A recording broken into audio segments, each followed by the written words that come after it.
Good evening. Innocent diners have been thrown into the air as a car lost control and ploughed onto a footpath in Melbourne's northeast. The terrifying crash has left 2 women in hospital, one with serious injuries. In a split second, a Wednesday afternoon cuppa takes a terrifying turn. A Camry loses control, hurtling onto the footpath of the Watsonia Road shops directly into diners. I was at the back and then I heard boom, and then I came out. The cats is already on the ATM and my tables and everything gone. Security pictures showed 2 women thrown to the ground, another hit by the car and becoming trapped as it smashed into the neighbouring cafe. We just heard a whole lot of screaming and like you heard something smash. And we've come running out from the barber shop next door, and unfortunately there was an old lady just trapped on a car a little bit underneath here, and another lady in front of the bakery on this side. And another woman walking past appeared to have escaped the path of destruction by centimetres. In the seconds that followed, mayhem. Other diners and workers racing to help. Emergency crews arrived in the popular strip of shops. When I see the video, I was like, oh shit.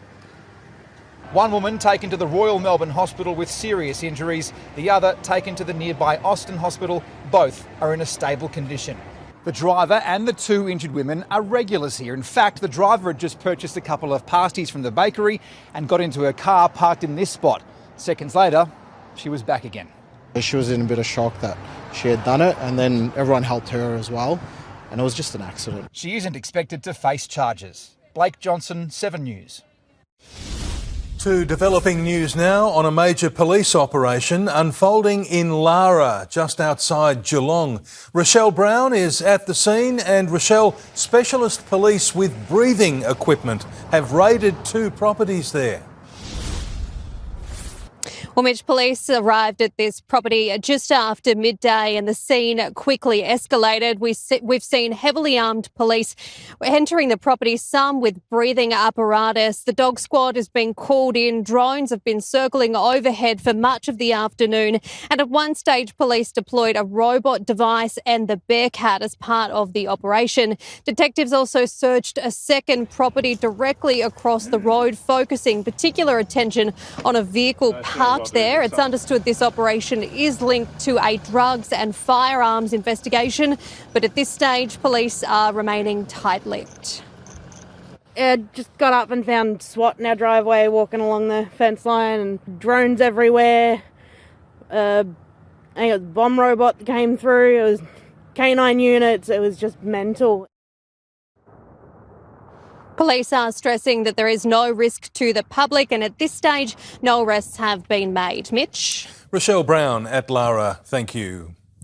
An ATM heist in the heart of Queen Victoria Market has backfired in spectacular fashion. The thief sustaining life-changing injuries when a homemade bomb exploded in his face. A trio of thieves get more than they bargained for in this botched ATM heist. They were spotted on security cameras by guards at the Queen Victoria Market. Within minutes, an explosion so fierce, the homemade bomb sending shrapnel flying into one of the men's faces. His 2 accomplices grabbed what cash they could and ran. The injured offender swiftly arrested and taken to hospital. Hours later, the bomb squad moves in on a suspicious vehicle dumped 300 metres away, finding gas cylinders as well as bolt cutters, a hammer and a blowtorch. It was a surprising incident from our perspective. But traders say it wasn't the only crime last night. Got a phone call that the truck has been stolen and said, oh, that's a good way to start the morning. And the night before, this store was targeted not once, but twice. It happened all the time this area. We think what we've got in terms of security at the market is appropriate. Police say inside this car were all the ingredients needed to make a homemade bomb. Tonight, one of the offenders is paying the price, undergoing facial reconstructive surgery. Instead of trying to make a quick dollar, work for it and you'll be more successful in the long run. Get a job. Geordie Wright, 7 News. The schoolboy pulled from beneath a train at North Melbourne Station has been identified as 12-year-old Chris, a Year 7 student at St Aloysius College and an aspiring footballer. He remains in a stable condition after his bag became caught on a train on Monday, pulling him onto the tracks. His football academy has posted a message of support online saying, "Stay strong, Chris. We are all behind you."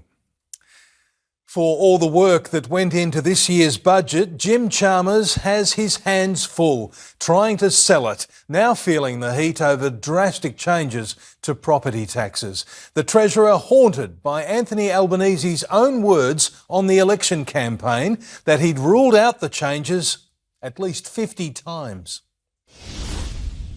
Morning. In the morning after media rush, giving their reflections on the budget, a traditional double act with back-to-back interviews. Good morning, Nat. Good morning, Nat. Put on the mat over breaking their promise. I knew there'd be a bit of blowback on this. And quite a bit, having promised before the election. Can you rule out any changes to negative gearing and capital gains tax? Yes. Setting? How hard is it for the 50th time? Then a 51st time. I want you to say tonight, categorically, negative gearing is off the table.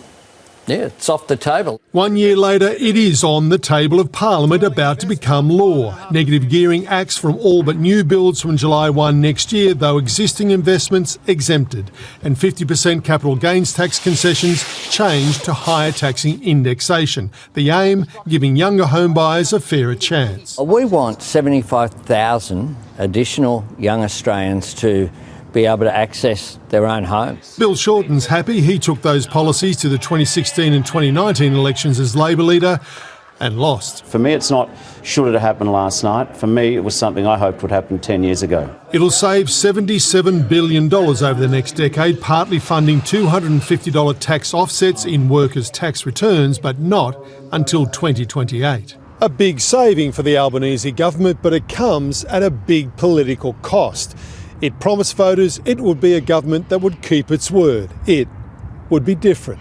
Won't those voters wake up this morning and say, you're not different. You've just proved you're just another lying government. Look, to be frank with you, Mark, we expect that charge will be levelled at us. It's not unexpected. But says the measures in place weren't working, deepening young homebuyers' despair. I'd rather defend a shift in policy than leave a broken status quo in place to do more damage. And there's much to defend. You can't believe anything the Labor Party says again. Why did Labor lie to Australians about your plan to tax them more? This is a change in our policy, and I'm upfront about that. A change that will take some selling.